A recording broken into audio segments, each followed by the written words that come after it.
Jack Thunder and the Fragments of Anima. Book 4. Earth. Chapter 9. The Best Way to Spread Solstice Cheer. Deep within the tunnels of Yggdrasil's roots, a pile of boulders stirred. It collapsed to the ground with a bang as a slender, blackened figure crawled its way out of the top. "I'm not beaten yet," Nemesis thought as it popped out of the pile, clambering atop the rocks. It had to admit, that kid was tough. It never thought that someone that snail's age would be able to swing such a powerful and heavy relic like that. Nemesis looked around as its ethereal eyes adjusted to the dim. The tunnel hadn't collapsed. Good. Even if it had, Nemesis could slither between the rocks, but this way it was a lot easier to find its way out. As it made its way through the tunnels, it vowed not to let its anger get the best of it again. Its army was still out there, inside every single tree house and haunting every single fairy in the grove. All it had to worry about was the winter solstice spirit. For you see, the winter solstice spirit is the spirit of all the cheer and goodwill the people of Alterus share around this time of year. Not only does it lift the spirits and restore the anima of anyone who sees it in the sky, but it serves as a powerful ward against wendigos, even stronger than the Heartwood.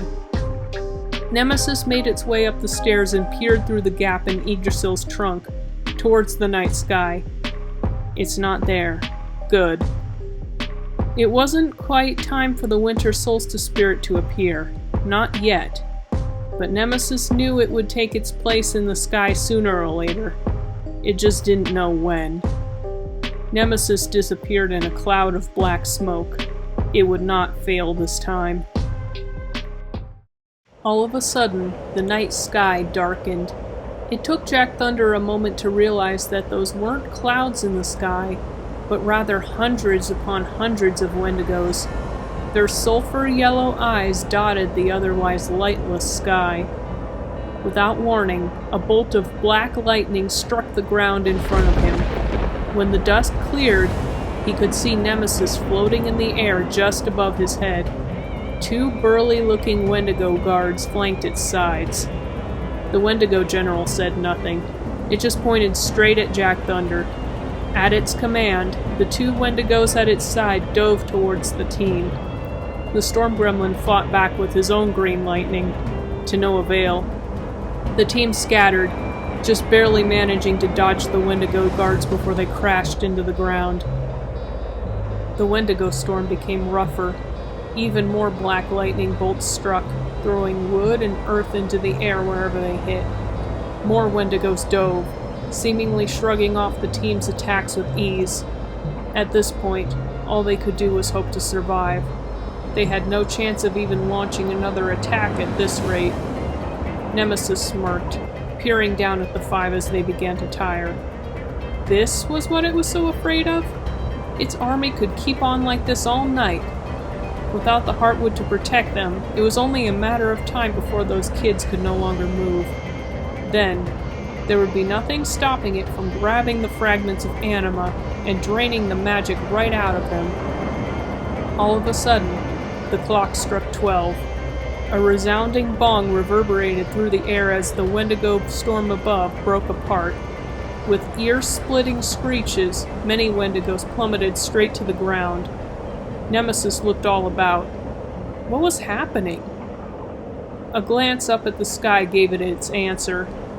High in the sky was a bright star, bright enough to rival even the sun. Surrounding it was an aura of many colors, 6 to be exact.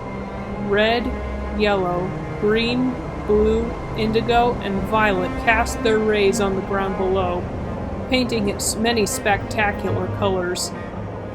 This was the winter solstice spirit. As it cast its rays down on the grove, the color slowly came back. The winter solstice lights once again graced the tops of the trees in their icy blue and white hues. Fairies stirred and emerged from their homes.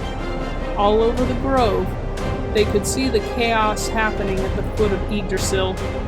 Above their heads, wendigos careened through the air without rhyme or reason. But even through all of this, they could see above their heads a messenger of hope.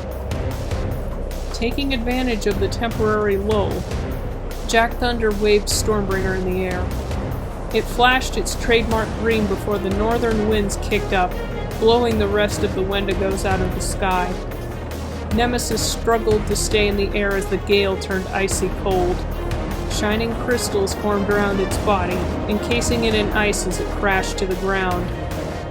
Jack Thunder looked over to see Frosty and San fighting at his side. "Frosty! Mr. San! You made it!" Frosty barely had time to react as a wendigo landed near her feet. It barely had a chance to get up before she blasted it with an ice beam, freezing it in place. San took to the skies, beating wendigos back with his wings and using his claws to rend through their forms. Seeing the Solstice spirit in the sky, Buckthorn and Shadowpaws exchanged looks and nodded. They both ran from Yggdrasil down to the village, Razor following close behind. If they were going to save the winter solstice, they would need some help. Buckthorn clambered up onto a tall tree stump and shouted, "Everyone, I need your attention, please!" Every fairy in the village turned in her direction. Even the ones still in their homes craned their necks out the window so they could hear. She cleared her throat. "I know that things look very bad right now. The wendigos have invaded and purged the Heartwood. My friends are still up there fighting the threat, but they need your help." She looked down at the crowd. Many faces held an expression of fear, but they were all listening intently. No one was panicking. Buckthorn remembered Jack Thunder happily singing solstice carols in the forest only a week ago. It reminded her of something she heard in a movie once. It went something like, "The best way to spread solstice cheer is singing loud for all to hear." She was sure she was butchering that quote, but singing was the right instinct now. She turned towards the crowds in the streets. "So I'll tell you what we're gonna do. I'm going to start singing, and you just follow along. It doesn't matter how small you are or how bad your voice is. Every single voice will help." Buckthorn closed her eyes and took a deep breath. She began her song. "Helios, the plague with horn, was a very silly beast." Meanwhile, Shadowpaws bolted and blitzed past the trees, Razor running after him. He had only one goal. He was going to find Strombolio. The Elder Harlequin Gremlin was sure to have seen the chaos going on. He would be able to help. He ran into Strombolio sooner than he thought. Literally. The two crashed to the ground, Shadowpaws laying on top of Strombolio. Shadowpaws? Shadowpaws dusted himself off as Razor skidded to a stop beside him. "No time to explain. We need your help." "Whoa, what's going on up there?" Strombolio pointed to the storm center just above Yggdrasil. "The others are up there. They're going at it with everything they've got, but we need the village's help. Buckthorn and I came down here to see if we could rouse the crowds into showing some solstice cheer." Razor nodded and chirped in confirmation. One less knowing would have considered Buckthorn and Shadowpaws' actions cowardly, but Strombolio knew better. Solstice cheer was just the thing needed to restore the grove. He had taught the Nekomata well. I was thinking the same thing myself. I was just about to start an uninvited parade. Uninvited parade? All of a sudden, Harlequin gremlins of all ages appeared from the shadows. They were hiding in corners, behind trees, in the bushes, everywhere. Strombolio turned towards them and beamed. "That's right. When I start tapping, Alpha Team heads south and Beta Team heads north. You got it?" All the Harlequin gremlins cheered. "Alrighty then. Here we go." Strombolio got out 2 sticks and began tapping out a rhythm with them. The Harlequin gremlins began marching along to that rhythm. As Strombolio's tapping became faster and faster, the march turned to a stampede. Strombolio ran in front of them as they beelined straight towards Yggdrasil. "Watch out for villagers while you're out there,"